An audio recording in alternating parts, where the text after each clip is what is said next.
Assalamualaikum warahmatullahi wabarakatuh. Kita jumpa lagi pada kuliah tentang pangan fungsional. Jadi pada pertemuan kali ini kita akan membahas mengenai aplikasi dari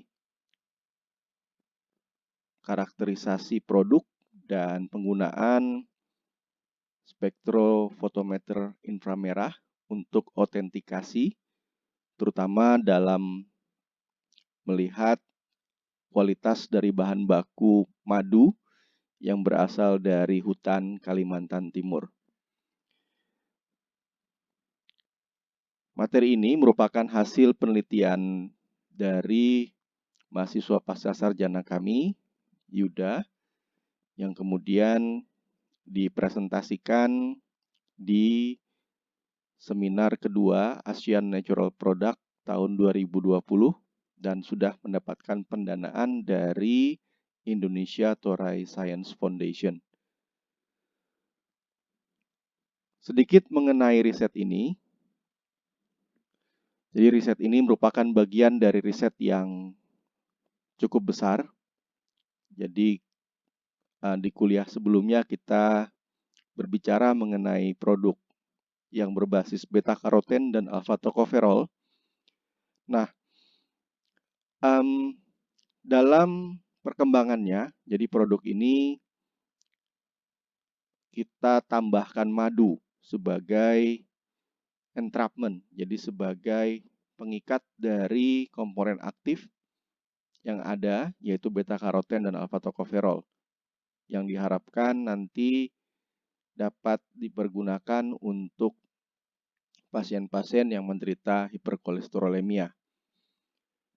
Nah, penelitian ini juga sudah dikembangkan dalam beberapa tema, namun penelitian ini akan berfokus pada 3 hal, yaitu aspek karakteristik fitokimia, aktivitas antibakteri, dan proses untuk mengidentifikasi pemalsuan produk.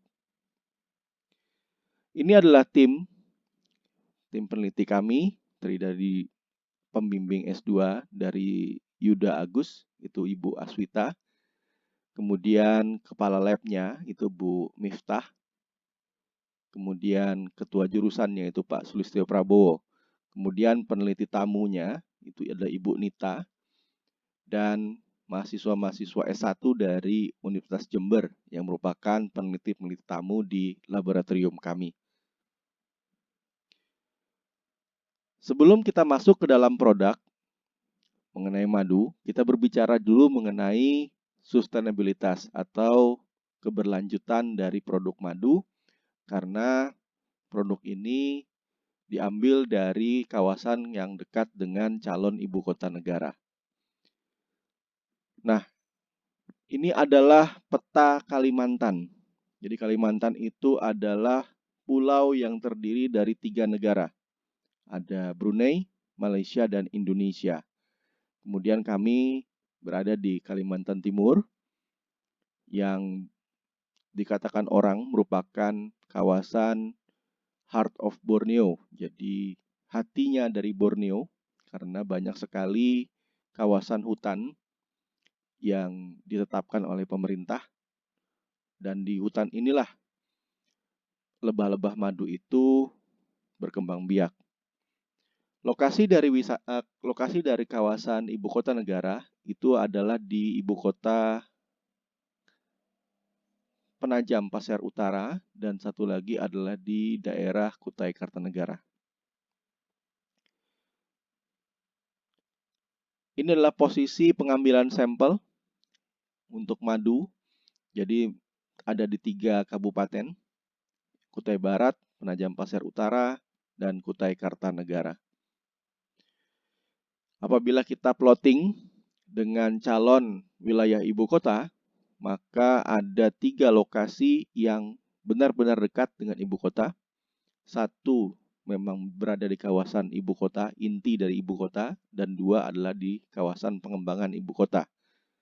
Ada 2 pertanyaan yang penting dalam aspek keberlanjutan ini. Pertama adalah sebenarnya kita pengen tahu kualitas dari madu yang dihasilkan di sana. Yang kedua adalah seberapa relevan isu ini terhadap diversitas dari madu hutan yang diproduksi di sana. Ini merupakan penelitian kerjasama dengan Universitas Jember. Hari ini kita akan berbicara mengenai madu yang diproduksi dari hutan, terdiri dari antibakterialnya, kemudian fisikokimianya, karakteristik fitokimianya, kemudian profil adulterasi, dan ini telah dipublikasi di jurnal Food Research baru-baru ini, sudah terbit. Jadi nanti dapat dilihat jurnalnya sesuai dengan yang sudah ditampilkan di sini. Sampel diambil dari 9 lokasi, tadi 3 kabupaten kota, dan 1 sampel pembanding yang diperoleh dari perusahaan penyedia madu, HNI.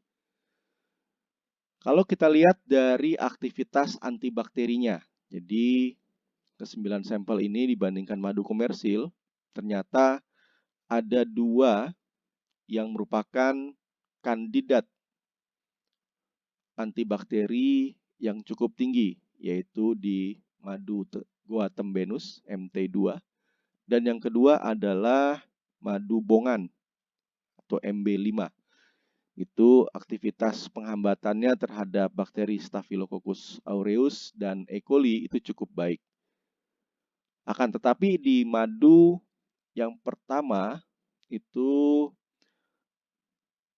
mengandung aktivitas penghambatan terhadap Salmonella typhi. Jadi nanti kita ingin melihat lebih lanjut apakah memang benar madu yang di sana itu spesifik dapat menghambat bakteri penyebab tifus. Selanjutnya kita ingin melihat berapa konsentrasi paling rendah dari penghambatan terhadap bakteri Staphylococcus aureus dan E. coli.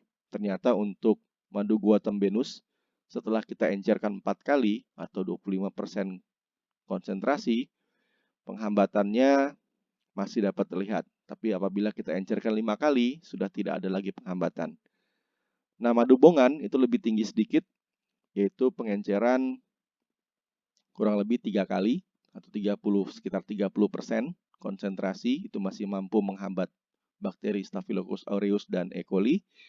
Tapi kalau sudah kita encerkan 4 kali, dia sudah tidak dapat lagi menghambat bakteri tersebut. Apabila dibandingkan dengan antibiotik yang berspektrum luas, contohnya chloramphenicol. Jadi chloramphenicol kita jadikan standar. Kalau chloramphenicol menghambat aureus sekian milimeter, kemudian dikonversi menjadi 100%, menghambat Bacillus cereus sekian persen, 100% tadi sekian milimeter, E. coli sekian mililiter, kemudian ditranslate menjadi 100%, juga Salmonella typhi sekian milimeter, translasi menjadi 100%, maka kita lihat di sini madu yang memiliki kandidat penghambatan bagus diantaranya adalah madu Guatembenus, madu bongan, dan MP1. Nah, itu 3 madu yang memiliki aktivitas antibakteri yang kurang lebih dapat disetarakan dengan antibiotik chloramphenicol. Jadi kurang lebih dia 1/3 dari aktivitas penghambatan yang dilakukan oleh chloramphenicol. Kemudian kita pengen lihat apa sebenarnya komponen antibakteri yang ada pada madu. Nah, di sini kita melakukan plotting dengan menggunakan profil inframerah. Maka kita dapatkan profil itu mendekati profil hidrogen peroksida. Jadi kami sudah mencoba dengan berbagai bahan senyawa yang lain yang memiliki aktivitas penghambatan, tapi yang paling mendekati profilnya adalah hidrogen peroksida, terutama di kisaran 1600, jadi panjang per sentimeter bilangan gelombangnya, atau di sekitar 1300 Nah, itu profilnya mendekati dengan profil hidrogen peroksida. Kemudian kita akan identifikasi bilangan gelombangnya yang mendekati dan gugus fungsional yang terlibat. Sebagai contoh, gugus fungsional yang terlibat adalah OH, kemudian double bond di situ C, kemudian ada metil CH3, ada OH lagi, dan ada ring benzen yang teridentifikasi.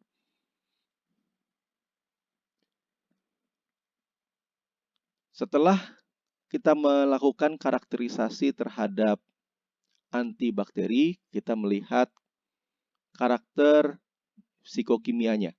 Jadi yang kita uji terdiri dari pH, kelembaban, fruktosa, glukosa, kemudian aktivitas antioksidan terhadap ABTS, dan berapa nilai diastase enzimnya.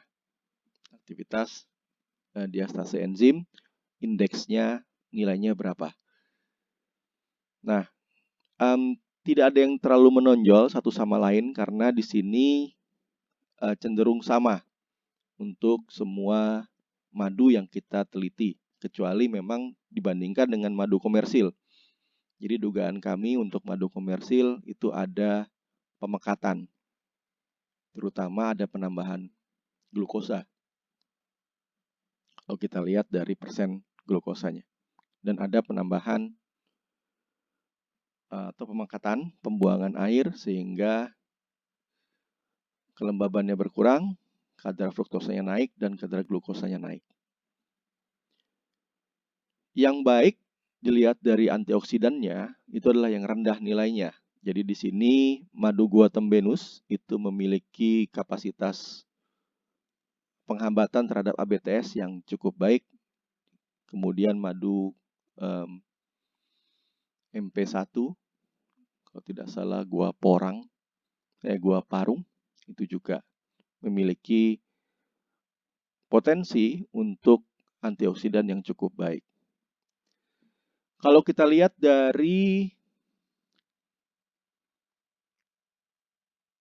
kelarutannya, dari total padatan terlarutnya, maka kita akan melihat konsistensinya dari madu murni, kemudian yang 1:1 dilarutkan dengan air, 1:2 dilarutkan dengan air, dan 1:4 dilarutkan dengan air.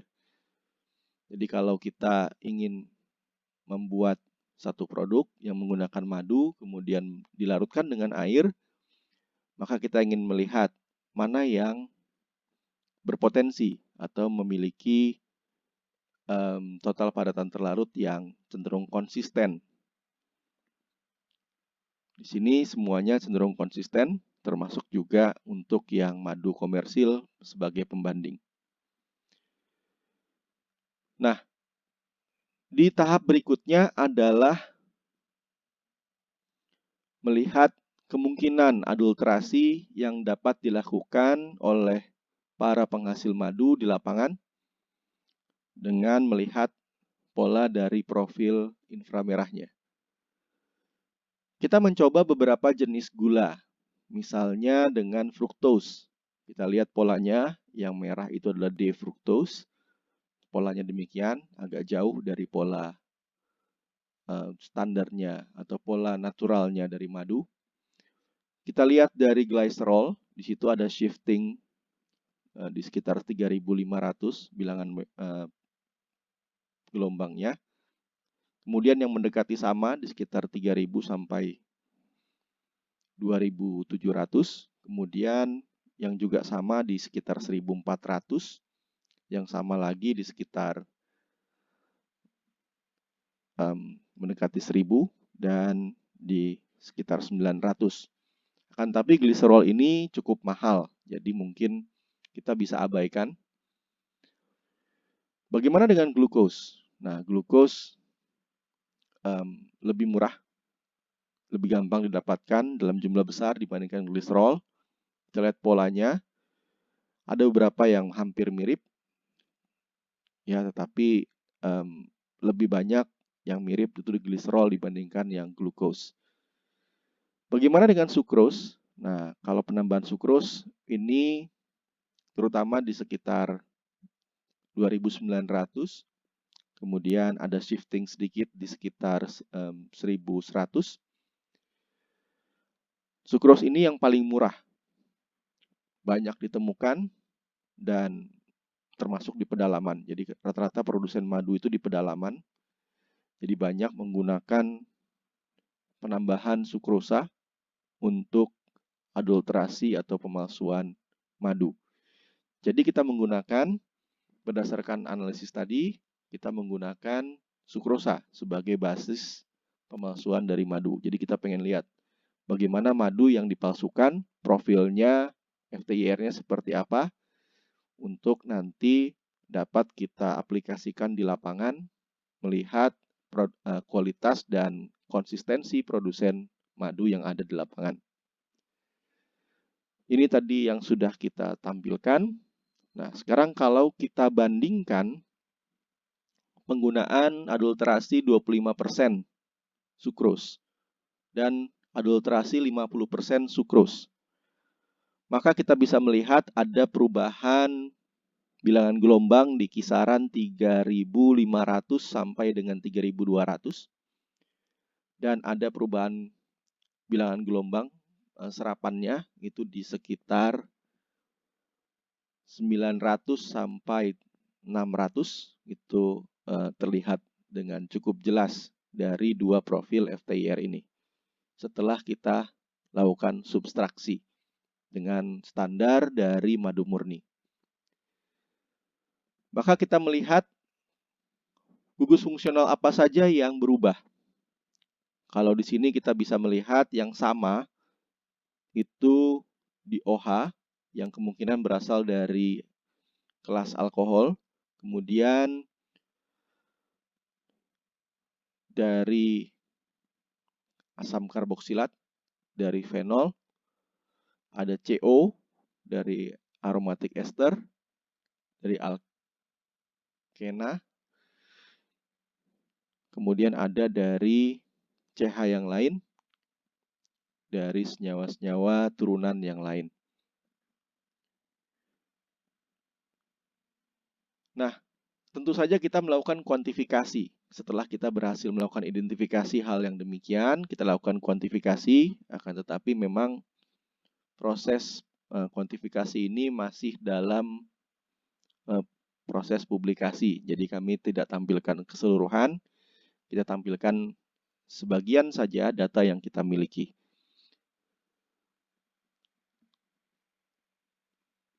Kita ingin mencari pola yang mirip. Jadi pola yang mirip itu dideteksi di bilangan gelombang 1.200 sampai 800.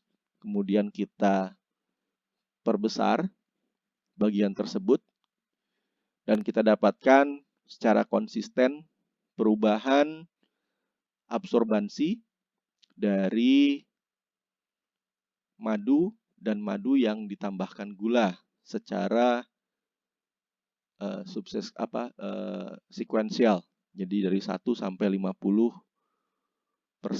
berdasarkan bobotnya. Kemudian kita ingin melihat apakah memang dapat dipisahkan antara madu asli dengan madu yang sudah ditambahkan gula. Jadi kita gambarkan, kita plotting dengan skenario principal component analysis. Terdapat PCA1, PC1 ini, dan terhadap PC2 dan PC3, maka kita peroleh gambar 3 dimensi, yang dimana gambar merah itu adalah madu asli yang cenderung hampir seragam, dan madu adulterasi, jadi semakin banyak adulterannya, dia akan semakin menjauhi dari profil madu asli. Maka di sini kita bisa simpulkan bahwa metode untuk analisis berbasis spektrum inframerah itu mampu untuk mendeteksi adulteran gula yang banyak digunakan oleh para petani atau para pengambil madu di desa-desa. Nanti kita tentu saja profiling madu aslinya kita profiling, kemudian dari profil tadi kita lihat konsistensinya. Maka nanti kita bisa melihat mana produsen yang konsisten menghasilkan madu tanpa diadulterasi dan mana yang kadang-kadang diadulterasi, mana yang setiap saat diadulterasi. Sebagai kesimpulan, bahwa Kalimantan Timur itu dikenal merupakan salah satu produsen madu alam yang cukup banyak. Akan tetapi memang keberlanjutannya perlu dipertanyakan setelah Kaltim ditetapkan sebagai ibu kota negara. Di antara madu yang kita uji, jadi 9 sampel tadi, madu Gua Tembenus dan madu Bongan menunjukkan aktivitas antioksidan yang baik, memiliki aktivitas antibakteri yang baik, kemudian juga komponen antioksidannya komponen antibakterinya umumnya adalah hidrogen peroksida.